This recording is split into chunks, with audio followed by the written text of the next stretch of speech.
What's up, everybody? You're listening to the Matt Manage Wrestling Podcast live on YouTube. I'm your host for the night, Aaron Lloyd. I'm joined by my guy, Ek2Fly, Eric Trembicki, the birthday boy, in about an hour. How you doing, baby? Getting old, man. I'm getting old. Yeah, no, but most importantly, we was just some young whippersnappers when we started this thing many moons ago. Not quite. Next year will be a decade. 9, almost a decade. Yeah, almost when a you get decade as old as me, you start rounding up. I yes, get old as you start rounding up and the hairline goes back. But we back, baby. We back. What was that? You enjoy your LaCroix. I said we were back, bitches, and Horn Brand. You enjoy your LaCroix. Since some annual day that happens once a year is coming around, take a swig for another year around the world. Yes, another year around the world for you. So as always, guys, subscribe on all podcast platforms. Subscribe to this podcast on YouTube. Like, comment, turn your post notifications, and Ringside Collective use code MManus to save 10% off your order. So we've been going for a very long time.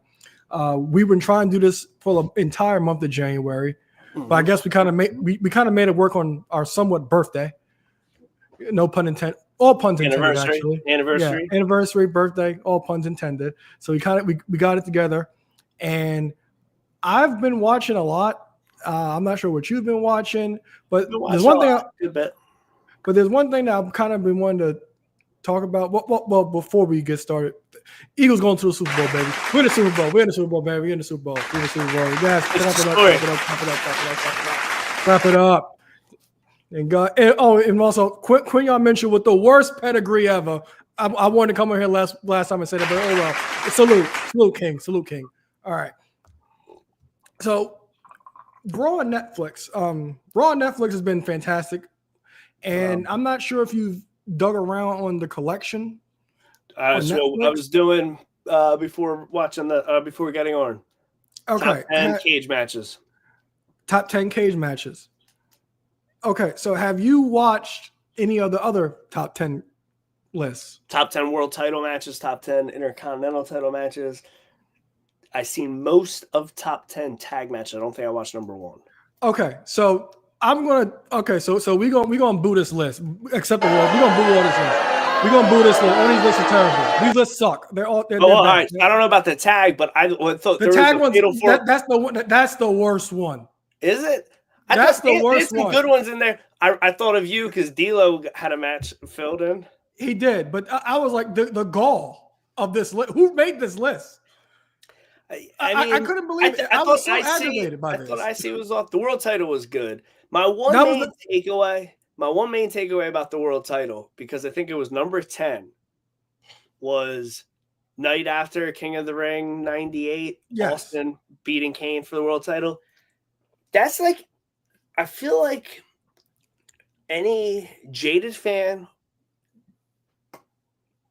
somebody that is a diehard fan, or somebody that's never watched wrestling and you've given them a Steve Austin Broken Skull IPA, you can play that match to them, and then at the end they'll be like, I want another one of his beers, because he's such a badass.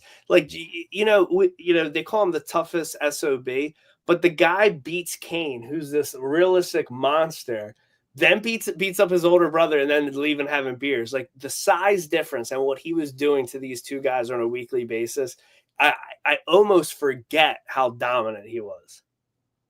Yeah, so I didn't have a problem with the world title list, because my main thing was there was a lot of modern stuff. And, of course, the modern stuff is going to overtake the older stuff. So the world title one I didn't have a problem with, because when I'm going to my memory bank, I'm like, okay, Raw might not have had the best world title matches until now, which is I agree with. So that's the one I have the least problem with. The tag team one was terrible. It was god-awful. RVD versus Triple H should have been added to the list, but continue. It was terrible. Like, I think me and you could probably agree, I don't really want to spoil it, but I believe TLC 3 was 1, right? I'm almost positive. So I made it to number 2. Okay. I believe TLC 3 was 1, and I'm not going to argue that much. But like, I think the match that we know is probably number one, and I think me and you are going to be on the same page with this. They're not going to put it on there because because of you know who. So you obviously, yeah. So I think we're going to be in agreement on that. The Hardys had a ladder match with Edge and Christian the night after Unforgiven 2000, which was not on there, which I was very upset about because this was like a variety of tag matches. It just wasn't 2-on-2 tag matches. It was 4-corner tag teams. Yeah, it was all combination of tag matches. Like the Power Trip, Edge and Christian against the Hardys and the Brothers of Destruction. That wasn't on there, which I was shocked. But you got Liv Morgan and Dom taking on Ray and Zelina, and I'm like, what is going on? Did I skip over that? I must have. You know what was one that? Well, you know, one thing I was happy that was on there, and we say modern, and I'm trying to remember who they faced. Was it the bar? I think was there only one New Day match, or was there two? I think there was more. I think there was two. There was one. I know New Day had a 4-man. They had a match where it was the match where they broke the record. Yeah, that was a 4-way. Really, it was a triple threat or a 4-way. It was against Roman and Seth, and they fought Jericho and Owens, and I think it was just those 3 teams. So the one thing, you know what? I think I think a lot of these lists I had it playing in the background while doing other things. But one thing I do want to give to like modern day, as much as most belt fans and feel like we hated the copper tags, but the New Day, when they were breaking that record, that really was must-see part of Raw. Every week they were defending because you're like, I hate to be invested, but like I'm ready. Like that record, you know, this reign's got to end. This reign's got to end. And think about how many close calls there were that whether you like the team or not. I mean, I know me personally, I was just itching for a title change, and it didn't happen so many times. I was like, maybe next week, maybe next week, maybe next week. Yeah, I don't know. These lists are never perfect. They never will be. I mean, whether it be Netflix, whether it be YouTube, whether it be you and me on a podcast making a list, never really going to be perfect. Nobody's ever going to be happy with it. It's like I try to explain to anybody. I mean, some wrestling fan made these lists, and the worst part about being a wrestling fan is other wrestling fans. The tag list, dreadful. Now, the IC one was decent. Number one. Remind me, if it's off the top of your head, what was number one? It was modern. It was Sammy and Gable. Oh, that was. I can't. So I've been going back and forth watching these at 2 different houses, and it felt pretty cool when I got to number one on the list because I think I started it elsewhere. When I was watching it here, I was like, you know, I've been in my current house for a year, and I'm like, it's pretty cool that I'm watching this on Netflix, and I remember watching this live on YouTube TV when that happened. So that was just a nice little tidbit to be like, this is on a list. Not a full year later, but it's like I remember watching this live. Yeah, but also back to the tag list, there was no New Day versus Y2AJ on there, which was which was an excellent match from when we first started this show. And also with the IC title list, my biggest nitpick, there was no Eddie versus RVD ladder match on there. That wasn't, but that was not there. Was there a ladder list? There was a ladder match. I believe it was Christian and RVD. Oh no, I'm sorry.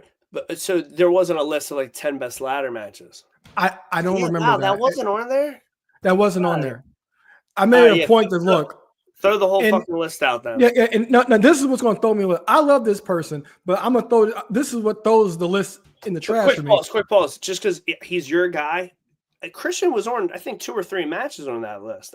Christian was on a few. He was on a few. Yeah. He was. But number 2 pissed me off. And I love this person to the death of me. But come on, like, for real. Like, Roman versus The Miz was number 2. Like, come on. The IC title list is trash. We're not doing that. We're not doing that. And you leave off Eddie versus RVD, but the world title match, that was valid. They do a good job of rewriting history. Yeah, they do. But those just like got under my skin watching. I was like, who got hired for this? I can do this job because that was terrible. But before we completely segue and talk about jobs that can be done, I got a hot question for you, hot topic. I already know you probably know about it, but I need you to wear your heart on your sleeve. It's deserved. There's going to be so many memes about it, talking shit, hating on it.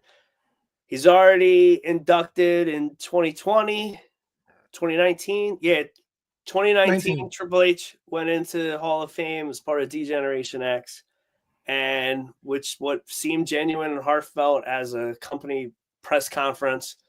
Shawn Michaels and The Undertaker came out and announced to him that the cerebral assassin, Triple H, will be headlining the 2025 Hall of Fame class. Best friend of mine, take it away. Yeah, well, first of all, salute to homage. Salute to homage, man. Salute to homage. Thank you, homage. Bro, thank you for everything you do, homage. Yeah. You already know we're doing a top 10 Triple H list before going into WrestleMania for the culture, just because. It was only a matter of time before he got in. Vince is gone and things like that. And I they almost needed a thought it big wouldn't headline. happen in a weird way. What was that? I almost thought in a weird way it wouldn't happen because, I mean, like he said, it's like putting yourself in, and he already is in. But I got no nitpick about it. I'm actually happy it's happening. Yeah, and it's interesting because he's not. Is he technically I know he runs the shows, but he's technically in charge to make that call. You could argue he's third in command. I guess the real hard part that comes about is, if not him, who? I mean, You could say Batista. Does Batista want to go in Vegas? Or I don't even know where he stands with the company. I think he's ready to go in. I listened to an interview he did recently. If not him, who? The Rock? The Rock wants to wrestle, doesn't want to wrestle. Triple H going in for the second class. I feel like kind of now's the right time in a weird way. I feel like if he doesn't go in now, we got to wait a while. I feel like Paul Heyman, then him, especially because then you got two really wrestling genius minds. I'm happy for it. I'm excited. I assume Shawn inducts him. I mean, there's countless people that could, but it is all very exciting. Yeah, I'm not I think I've been more of a Hall of Fame person in recent years. Now the fact that it's not a big deal, do it right after SmackDown, so it's easier to digest. So I've really given him more focus than I have in the recent past. But I'm really looking forward to his speech. Because it's going to be a bunch of jokes.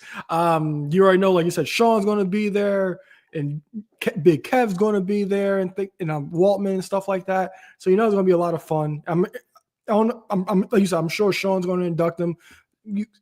Stephanie's going to say some words. So I'm really looking forward to it. And when I saw that, I was like, it put a big smile to my face, like you thought it would. And like I said, immediately we're doing a top 10 Triple H match list heading into WrestleMania season. So I'm looking forward to that. We can even have a couple sub bars, like top 5 gear, top 5 moments, top 5 championship wins. The list goes and goes. Yeah. So salute to Triple H on being inducted into the Hall of Fame. I'm really looking forward to that. By the way, a couple other things I've been watching. Also, with Raw on Netflix debuting, Heels came to Netflix.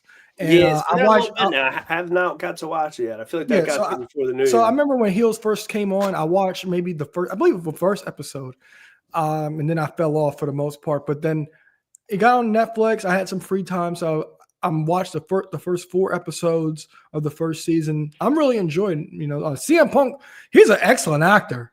He's in episode 3 of the show. He did a great job in that show. I was really impressed.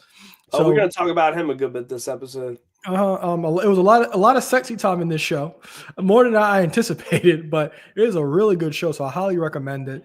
And also, while we were away, AEW debuted on Max, and the first thing I did was I turned on the first Double or Nothing, and my have we come a long way. All right, so 2 things. All right, so good. I'm glad you went here because we're going to preview the Rumble and we're going to end the show on a happy note. I haven't. So last week, I don't even think it was the first week. I've been behind. Maybe it was the first week, or I think it was last week. I I was watching Dynamite and I was doing stuff. I was doing stuff in the common area in my house. There's no TV, so I was like, I'm just gonna throw it on my phone. And then as I was about to pull up the YouTube TV app, I was like, wait a minute, I can do it on Max. I want to go back, watch Double or Nothing because I think I've done it on YouTube, but I look forward to it. Actually, if you know, is it in its entirety or like is it edited? Like is Jimmy Havoc or whatever his name is? Like I know he was on some of the debut like Dynamites, and I feel like stuff like that has been edited out of like the all-in DVD or stuff like that. I don't know if you knew. I haven't gone through everything. The only thing I really did watch was Double or Nothing. Okay, yeah, I'm pretty sure he was in something. I don't know if it was then. Yeah, I'm pretty sure it was then. Like when I think he came out and attacked MJF when Brett introduced the belt, if I'm correct. But basically, the only reason I bring this up, I recently just watched her on YouTube. I was watching something about MJF's history, like from the start of AEW. And I want to go back and watch the original Dynamite episode 1. I definitely look forward to watching that because, again, like you said, how far we've came. But I was just casually, I had some friends over. It was a beautiful Sunday before the weather got terrible around here. And I had it playing. And Valentina's walking past. And I was like, hey, Valentina. I was like, I'm in the 6th row right there. But I don't think I've ever watched the episode back. And she's walking by. She's like, Dad, you got a shirt around your neck? I was like, yeah. And so I had like a DC SCU t-shirt, which I've still never worn. I wish I probably bought it a size bigger now because those shirts were cut so tight. But yeah, so I'm funny. I watch MJF. I don't think it was it wasn't the Cody match. Maybe it was the Cody match. I'm pretty sure it was on this thing. MJF had a match. Brandon Cutler. And I saw myself like 5 times during that. And so I would like to rewatch the show just to kind of see how many times I was seen on it. And there's a litany of things on a positive note I would like to go back and watch from 2019 to 2022 of AEW. I love to watch. I'm here for everything Punk on there. But however, we want to talk about Max. Here, I'll keep it positive. AEW. The Hurt Syndicate won the tag titles. Does not get, no pop. No, I was shocked. I was like, oh, they took it off a private party that quick. Should not be shocked at all. They're portrayed like monsters, and well, in a great way. The dumbest thing that they're gonna have to change with them ASAP. They have to book them like baby faces because they were supposed to be the heels in this match, and those guys get cheered. They probably got the loudest cheers all night that night. Also, MVP did a pre-recorded backstage promo about them winning, and he also put Private Party over, which Private Party got dominated, and they had a terribly booked run after having maybe one of the top 10 matches of 2024 when they beat the Bucks. They defended the title in 2 very forgettable, maybe Rampage or RIP Rampage or Collision matches, and then they get destroyed by the Hurt Business. So it's not their fault per se. However, it also sucked. It was in like the 2nd or 3rd segment. It wasn't at the 9:00 hour, and then whatever was going on in the main event, me personally, I was disinterested in last week when the Hurt Syndicate won the tag belts. But when me and you were catching up, I think probably a half hour in a Dynamite, I was like, cool, I'm ready to review the Rumble and bury AEW. Yeah, the one thing I will applaud them about is that whole Tony Storm thing, because that was fantastic. Good. And I put that at a high pedestal all of last year as well. It's the greatest thing the company has going right now. I just said to my girlfriend, I was like, hey, look, I haven't showed you anything from this company, but their little recap, their little short promo for the Revolution match. I was like, cool, I could just show this, but it's leaps and bounds better than everything else going in the company. That thing from it's a sin. It's kind of like, it reminds me of anyone that would talk about like a 10-year segment where like if you were relegated to SmackDown, like we were doing such good, but we were on SmackDown, so nobody really saw. Like that promo happened during Collision. I get it. They're trying to put something good there, but I didn't see it because I never watched Collision live, or I haven't in 6 months, a year. Yeah, so Tony Storm, Mariah May, AEW Revolution, they should main event. They should close the show, no doubt about it. They should, but they probably won't. But I'm in agreement. And it's funny because AEW gets like, they've had a bad rep, and it's a earned bad rep, or like they rush stuff, they don't let stuff breathe, blah blah blah blah blah. They've done a terrible job of booking so many of their championships while also having so many championships. Then on top of that, they started this thing when Moxley started this Death Riders thing, and when he turned on Bryan, where he's not carrying the belt. And every single week, the one thing commentary's been consistent on is Marina Shafir is carrying a briefcase. They say, we assume it's in there. We assume it's in there. So I don't know. Maybe one day they're going to open it, and maybe there's a new design. Maybe it's all broken up. Maybe it's neatly put in there. Nobody knows. A month into it, the other three are running around carrying the trios belts, and then all of a sudden they just stop. So like the trios championships, we can still carry around. Oh no, we're late to the party. Let's ignore these championships. We got them. We just don't carry them out. Pac, I don't know what the hell his deal is, because I don't know if it's his visa or what it is, but he's on 1 week, then he's off another week. He's on 1 week, then he's off another week. They never address it. None of this crap is ever talked about. It's very hard. I mean, like, I like all four guys invested in the group. I like Marina being featured, but there's so much inconsistency that is so hard to get into. Where it's like, I don't know who or what they're waiting for to beat Mox, but I can't wait for it to happen. I'm a Moxley guy. Anybody that's been listening to the show ever, like, love him, but I'm looking forward to that. That's going to have to change. Someone's going to have to give. I don't know if it's going to be Cope. Doesn't seem like a lot of people want it to be him. I do think it should be kind of like somebody like born and bred AEW, or it's going to have to be something like really new. Still, I just say, I mean, MJF's been having a couple of zingers, but him turning back heel is one of the dumbest things that's ever happened to the company. I don't know. There's not enough time pre my birthday for me to try to come up with something to fake make the company sound really good right now. I will, on a positive note, and it'll probably be very affordable, but I do plan on going. They're going to be at the Leocore Center for their first pay-per-view in Philly, April 6th. So I'll try to go to that. I think I missed the last two Dynamites in Philly, if not the last one. No, I think there was maybe one Dynamite, one Collision, but yeah, I would love to go to that, and hopefully the company's doing something good 2-3 months from now when that comes around. I don't know if you got anything positive to say about Tony's Toy Box. All right. So speaking of AEW born and bred, we got the possible end of Britt Baker in AEW.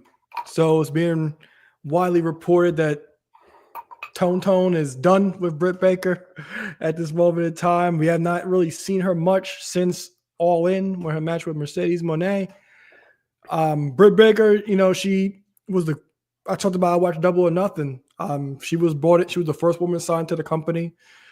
She was the face of the women's division, and the first few months rough, but later on she got her footing, became an excellent heel, became the face of the division, won our Women's Wrestler of the Year award a few years back.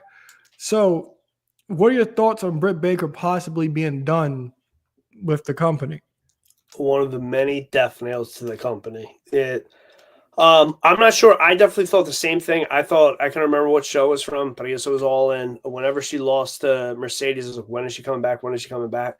I saw a reel going around. I don't know if this is accurate or not, but I guess maybe she had one match on TV after, and I guess she had like a promo with Serena Deeb when she was at the top of the stage.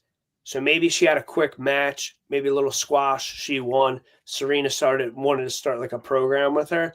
I don't even recall it, but like she was saying something crazy, like, you know, nobody cares about you, blah blah blah blah. And then it was funny, like the caption on this clip was, "This is pretty wild if this is the last time we saw Britt in AEW." Yeah, I mean, I was thinking, like, I was almost started putting a collage on our Matt Madness Instagram of like a focal every single AEW champion almost is gone. Like, you know, focal world champion Punk, first TBS champion Jade, gone. One of the monumental, you know, you could say, you know, Christopher Daniels retired. I don't know if Scorpio Sky's there or not, but the first tag team champions are gone. Penta, who, well, both Lucha Brothers are gone. So the, you know, monumental tag champions gone. Malachi Black, if he's gone, is one of the best, you know, guys from a trio. And Britt Baker, I mean, you could say Tony. Besides her, I mean, Britt Baker is the greatest AEW women's champion the company has had. So if she's gone, I mean, that's a strong. Cody, a 3-time TNT champion. I mean, we're talking like their 4 main titles, you know, their greatest champions are gone from there. It's nuts. Yeah, so it's interesting because we've heard things about Britt Baker a lot throughout the whole AEW time, and I remember talking about this a couple times. It's interesting that we never got certain things out of her. Primarily, the entire time Jade was in AEW, we got the one interaction, and that was it. And I believe it was on her, was it Britt Baker's little talk show thing that she had? It was either her talk show or it was like a small backstage segment. But it was like, why aren't we getting this at no point in time? Like Britt Baker and Jay, especially at the time, was pretty raw, and a match with her and Britt might not have been the best idea from an in-ring perspective, but we didn't get that. And also, both of them were heel champions at the time. Yeah, so really, and I mean, AEW, I mean, like, if anything, it was good it didn't happen because they're always, you know, going champion versus champion. Like, if anything, I thought it made sense. Wait till one of them's babyface, or God forbid if Jay did just say, "Hey, I want all the straps," then it would have made sense. Yeah, and then you heard the stuff with Thunder Rosa, and we saw the thing, but we saw a lot of Britt Baker on All Access, and you can take what you want from that. But like the Thunder Rosa stuff, calling her out, saying why isn't she here as the champion and things like that. You know, she could be vouching for the company about why aren't you here? You're the champion. You should be at least cutting promos or something like that, or just showing up to the shows. But there was a lot there with Britt Baker, and it's interesting that now Tony's like fed up. I'm not sure what the dynamic is backstage or whatever, but it's really interesting. And you said Britt Baker, she was and is the greatest AEW women's world champion of all time. Yeah, you know, and it's one of those things, like, whether she does or does not end up in WWE, there's a lot of these people, like, because I was such a fan of AEW when it started, these day one people, I hate seeing them go. I hate it. But at the same time, if Malachi's leaving, I don't know about you personally, but like when he left WWE and he was so misused on the main roster, I was like, yes, they're going to do something with him. And he's one of the few people to beat Cody. He beats Cody clean, dominant fashion, and then disappears. Then he starts a faction. Then there's always some issue with one member or him or this or that.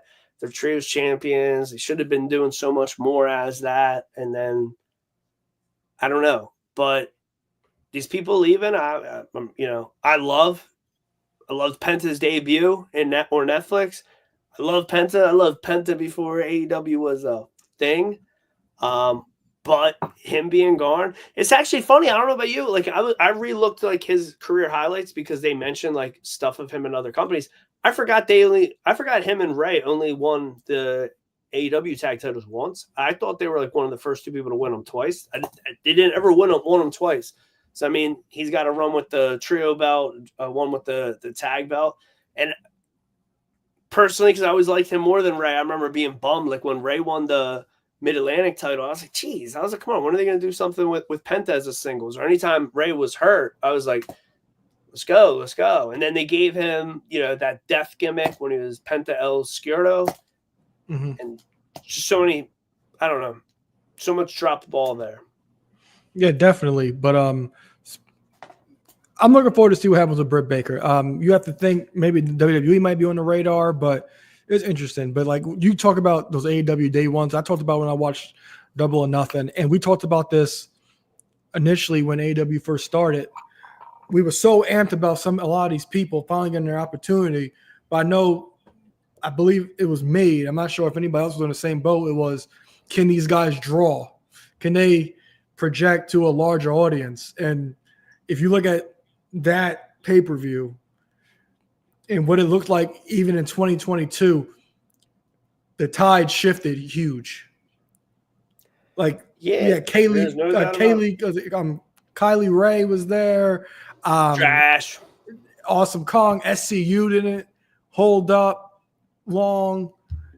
And like these was the people that were supposed to be the focal points and faces of the company. And it just never resonated with anybody. Well,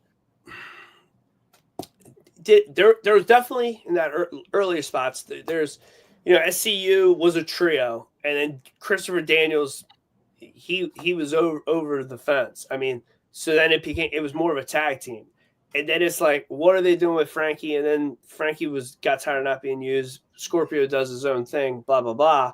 And he grew hair. Yeah, there's just ton of different examples or like stuff. And it couldn't be perfect for sure, but at the same time, to say something about the company, and I'm gonna go right back to Penta. They couldn't do nothing with Penta as a singles. Couldn't do nothing, but WWE is already showing he's a star. Oh, absolutely. And the crazy thing is, that entire time he was in AEW, they did not sell masks. WWE, they had the whole Halloween costume ready. That was wild. Now, speaking of the happy thing. Speaking of wild, speaking of the show, a couple months ago, you and I came on here and said, I proposed a question. What would you do to save the company? I don't know if they hate us, but they would say, we ain't taking none of these suggestions. We just going to keep making this thing stupid. I couldn't believe it. Somebody pointed that out. I was like, that is crazy. Because they promoted that on his debut night, and so many people in the audience had his match before he even came out, which was insane to me. So we're going to go to the happy place. We have the Royal Rumble this Saturday night. Tony, I never wanted to do this to you, but yes, but we have the Royal Rumble Saturday night. I'll say this right off the bat: this is probably the most star-studded Royal Rumble we've had in easily years. Since 2017, because all the stars are in it.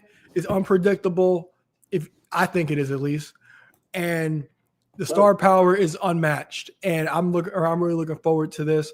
It's your favorite pay-per-view of the year, your favorite match, your favorite style match. So I know you're really looking forward to this more than me, but I'm really looking forward to it myself.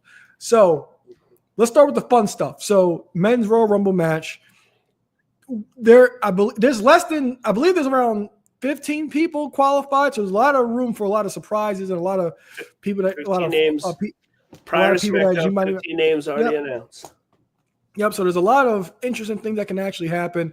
All the top stars are in this. Give me your surprises first. I keep it easy. I'm going to go per match. Men's, women. I'm going to give 2. Well, we're going to do men's first, and then we'll switch to women's. Oh, yeah. Brock Lesnar. Okay. And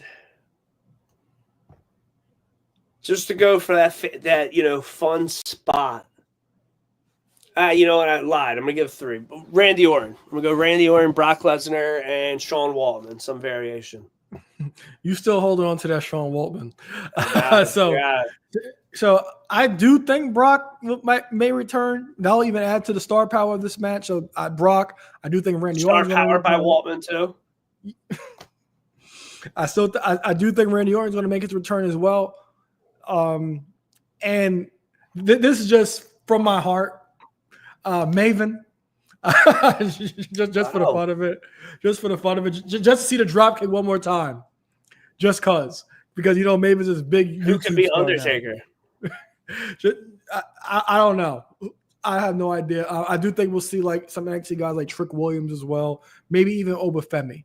But those are my surprises. As far as like, I don't really have anybody outlandish. I'd be like, oh my god, he's actually back. But other than my Maven prediction, but those are mine. So give me your first 2 entrants. Who do you think is going to be the first 2? So last year, we started the match with Jey Uso and then Jimmy Uso.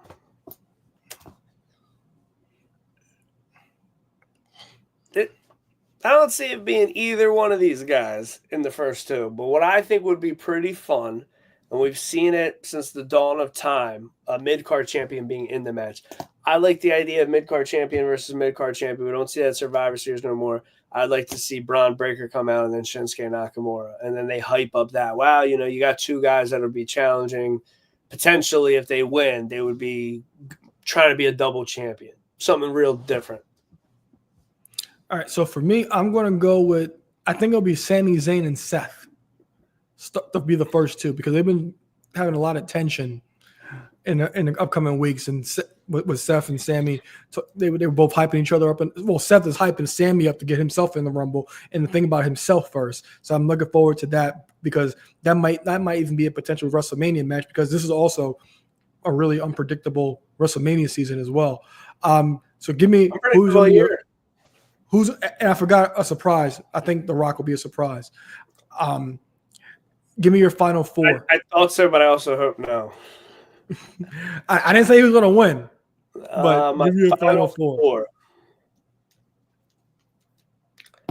The big dog, Roman Reigns. Straight Edge Punk. The Architect Seth Rollins.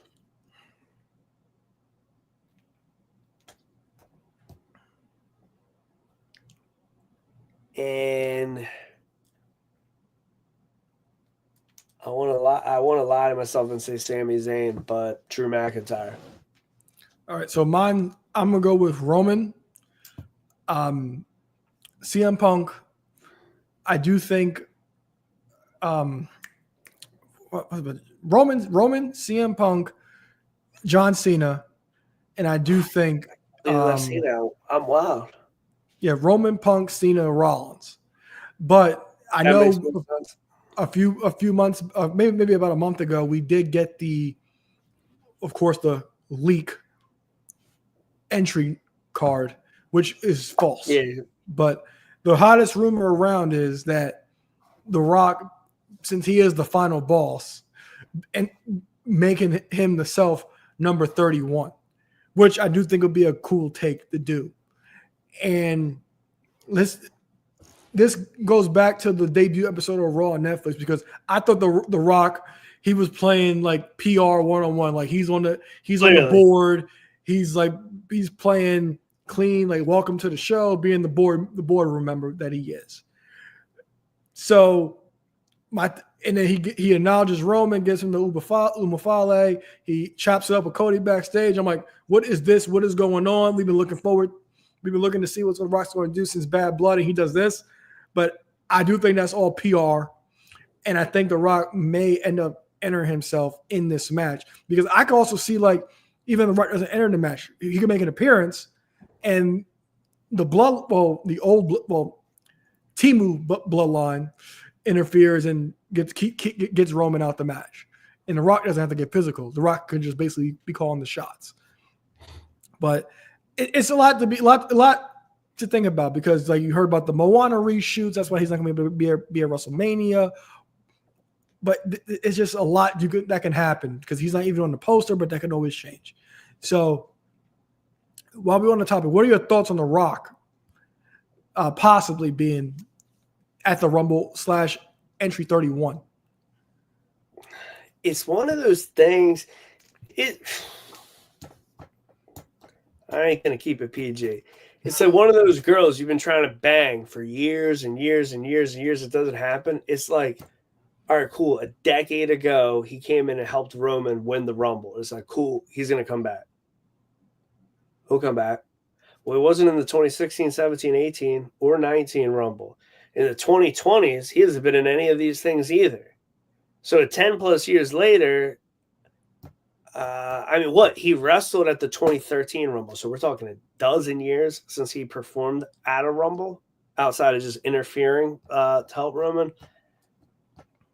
I'm sick of being teased. either give some ass or don't. So if he either come in, be in the Rumble, be in that final four, leave my four and your four both wrong, be in the final four, and then somehow let's get that non-title match. We get that him and Roman. It's actually funny. I was just seeing before we started recording, there was like a list of 10 random Rumble facts. So we always get the Austin's the only one to ever win 3 of these. Shawn Michaels is blah, blah, blah. The same amount of people have won it, number 1 and 30. Like they always give those stats. But these are like random ones. I forwarded one. It was Alicia Fox. I think it was stat number 5. Alicia Fox is the only person to win a championship, 24/7 championship in the middle of a match. What I thought was wild was number 1. The Rock was supposed to win the 2019 Rumble, but Roman had leukemia. And that was going to be their match. But since he was dealing with leukemia at the time, Rock wasn't around. So it's funny, we always hear about Rock's, schedule. And it was funny to hear, or I don't want to say funny because it was leukemia, but it was just interesting to hear it be about Roman and his life that was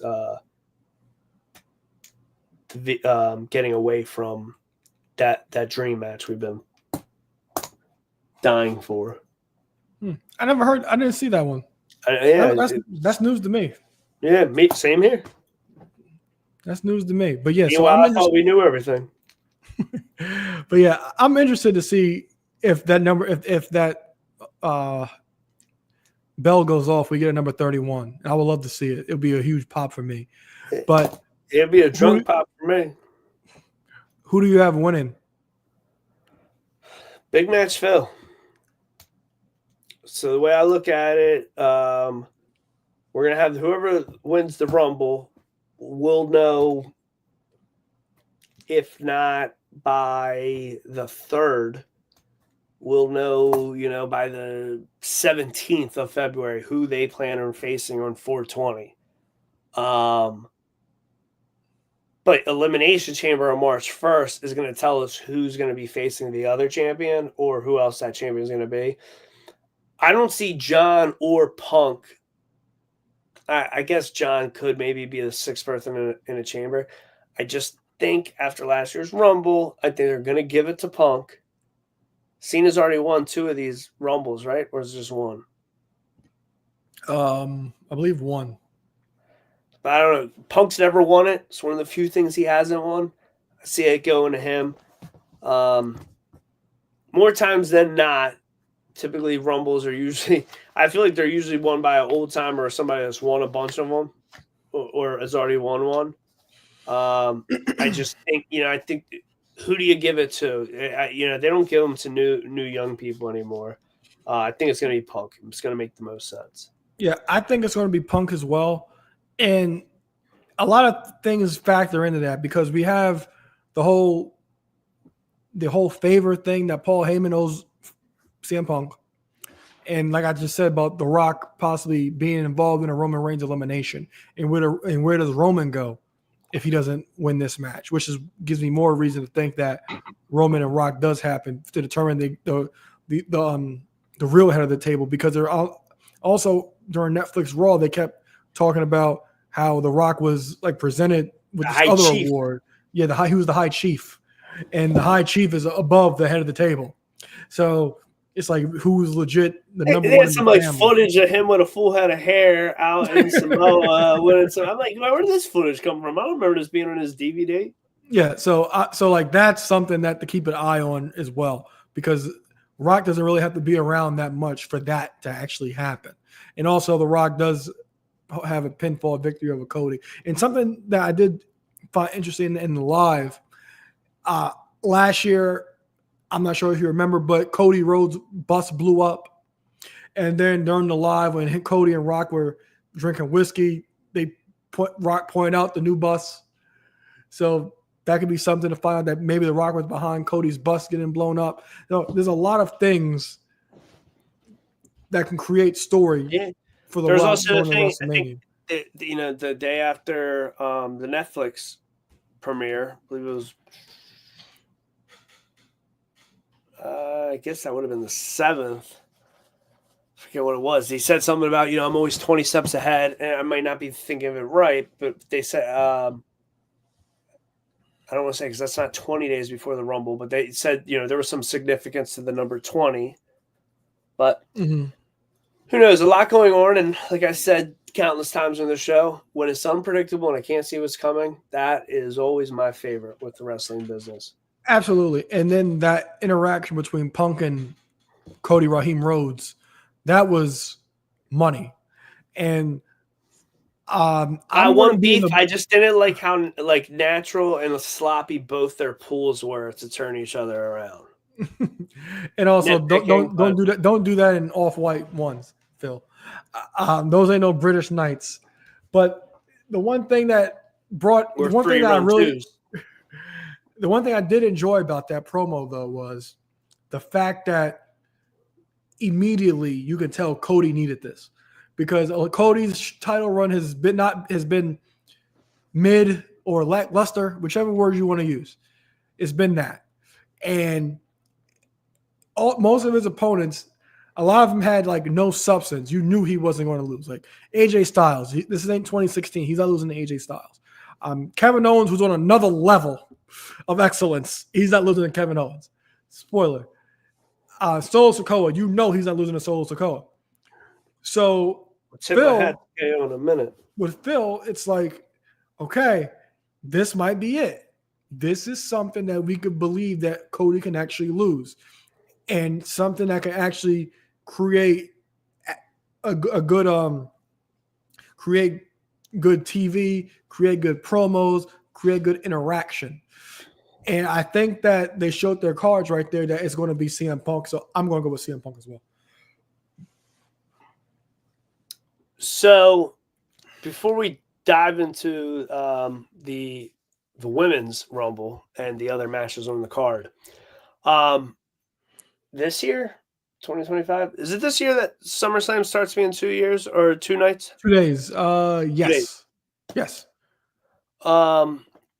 So, obviously SummerSlam, one of the big four.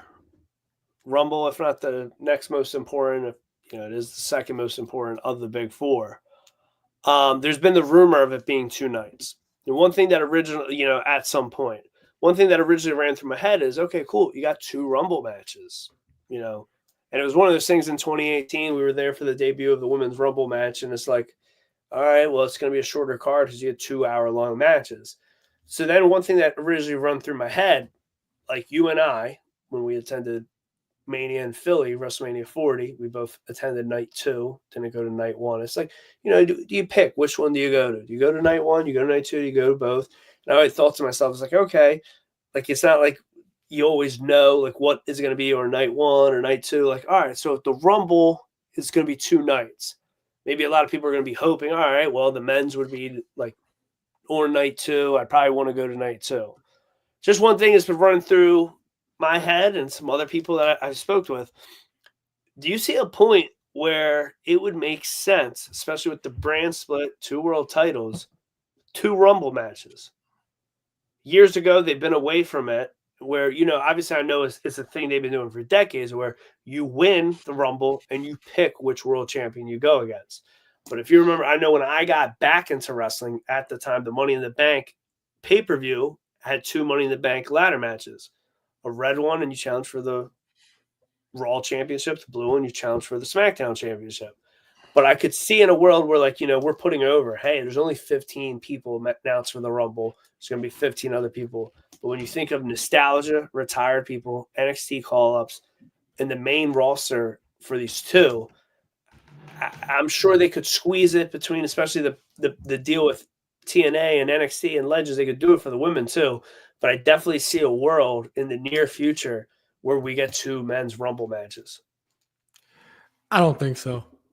You know, I don't.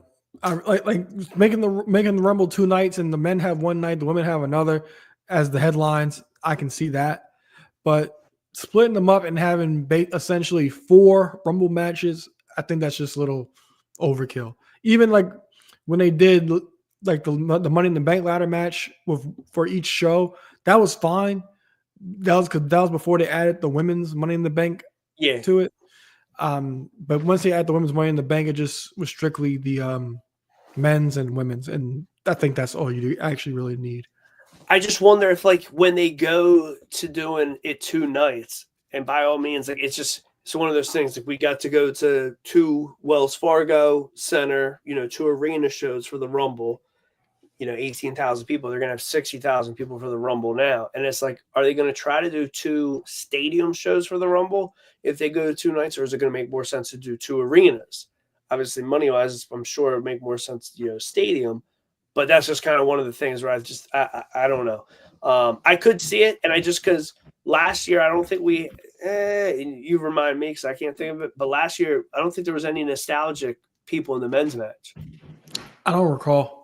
And I just think when you factor in NXT, and we didn't even say it, but TNA's world champion Joe Hendry is going to be in the men's Rumble match. I don't think so because he's actually booked for the Jericho Cruise. He's going to be in. He's going to have about a 5-minute spot. He's going to take a flight, and he's going to end up. He doesn't need to be at whatever night it is. He's going to do both. He's going to be there. Okay, we'll see. Hey, if I'm wrong, cool. But either way, again, we're factoring in 14 or 15 other people, and we're going to have a person or 2 from NXT. We're going to have a TNA spot. Every time we've had the TNA spot in the Rumble, it's always been the women's champion. We got to get a men's one the first time. And so, and there's, I like the idea of it being 30 people that you're like, do I see Joe Hendry winning? No, but he's a world champion somewhere else. I love the Good Brothers, but Carl Anderson and Luke Gallows running in this match don't make sense. Neither of the Creed brothers running in this match don't make sense. There's so many tag guys and mid-card guys that unless we're doing 60 worth of people, it doesn't make sense for them to get a spot in here.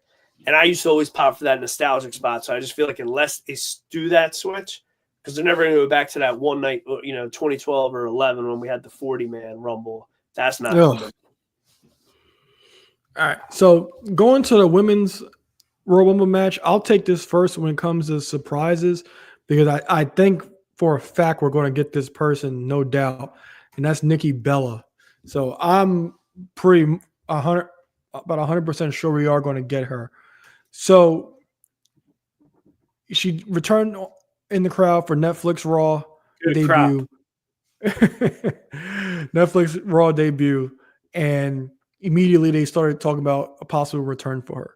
So give me your thoughts on a Nikki Bella return. So I like the idea of her returning. I don't like the idea of, hey, we got her in the Rumble and that's it.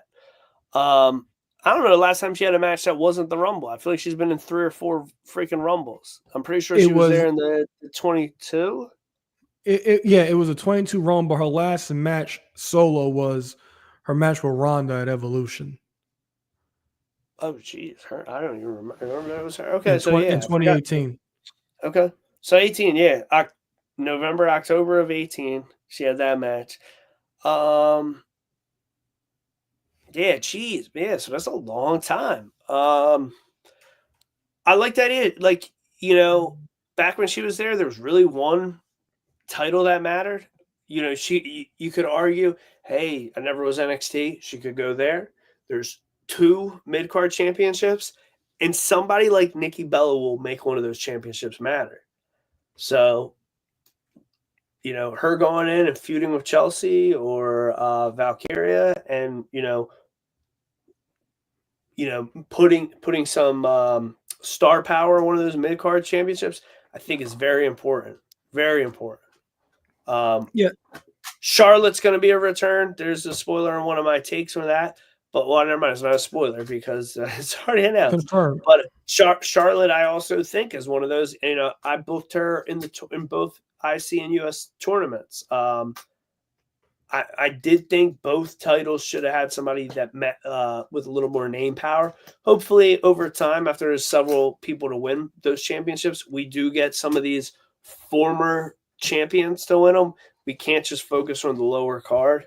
But yeah, somebody like Nikki Bella as U.S. champion, I think it's a good and big deal. Yeah, so this is my thing with Nikki Bella. I do think because I never hated Nikki Bella. It was Brie I couldn't stand. So I think Nikki Bella does add something, and I'm interested to see this too, is because under Triple H, the women's division hasn't been booked well, but I think everybody's character has been booked well, as far as like their promos, the way they present themselves. Like, for example, Nia Jax. You were not a Nia Jax fan, but under Vince's umbrella. But now this Triple H umbrella, he's allowed these women to be themselves, especially Nia Jax, because you're essentially getting the same Nia Jax you see on social media, on TV. I'll admit, she's been great. She had a good title run. Yeah, Nia Jax has been great. Chelsea Green has been absolutely fantastic. She's never done anything wrong. She hasn't. Anyway, she hasn't. Candice LeRae has been good in her role. Tiffany Stratton been good in her role. All these women have gotten their chance to shine. And when it comes to Nikki Bella, she was under the Vince umbrella the entire time. And if she does come back, she pretty much already has a written story for herself. Because get mad, wrestling fans, Nikki Bella started the Women's Revolution. And the story can be, I'm back because look what I created. Because she's the one, her and Brie were the ones that kind of got everything started for getting eyes on the women, not from the in-ring perspective, but just bringing attention to the women, to the women's division. So I think Nikki Bella already has a story that could be implemented for her. And like you said, they have more opportunities now. They have the WIC and US titles that you could use. So everybody's not chasing the one title, and there could be multiple storylines and things like that. So there's a lot of things for Nikki Bella to do. But like I said, that storyline is already built in, because like everybody is saying, like, you should be thanking me that we have it, that you guys have these opportunities because I paved the way. So that's a perfect built-in story for Nikki Bella. So I do think that she is going to return. I think Jordynne Grace is going to be a surprise entrant. I don't think we're going to see Jade. I think there's a better story for her not to be in the Royal Rumble match, but actually play out on a week-to-week basis on the TV shows. Roxanne Perez, I think her. But I'll just say this right now. I think Roxanne and Bayley will be 1 and 2. So that's my first answer to that. And as far as surprises, I think we'll give Victoria, because we know Victoria is under a Legends deal now. So that's about it for me for my surprises. And you already got my 1 and 2. I see Mickie James getting a nostalgia one going. That's a good one. She is with the company now. I did also overhear that Victoria may have a physical condition where she may not be able to go. I don't know if that's true or not. I would love to see her in there. Would love that old her old like 03 theme music when she was nuts. Yeah, starting the first. You know what I would like? So I see Jade showing up in it.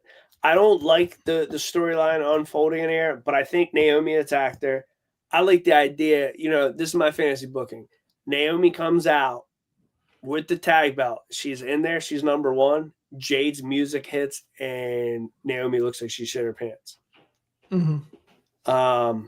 I actually watched the main event of NXT last night just because I thought, I was like, man, this is going on last. I was like, is it just for the star power, or does Jade try to pop a rating and show up in NXT to confront her?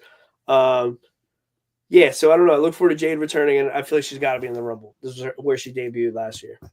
Yeah. Also, I think it's pretty set in stone that Becky Lynch is going to return as well as a Yeah, I surprise entry figured. in the match as well. Give me your final four. Final four.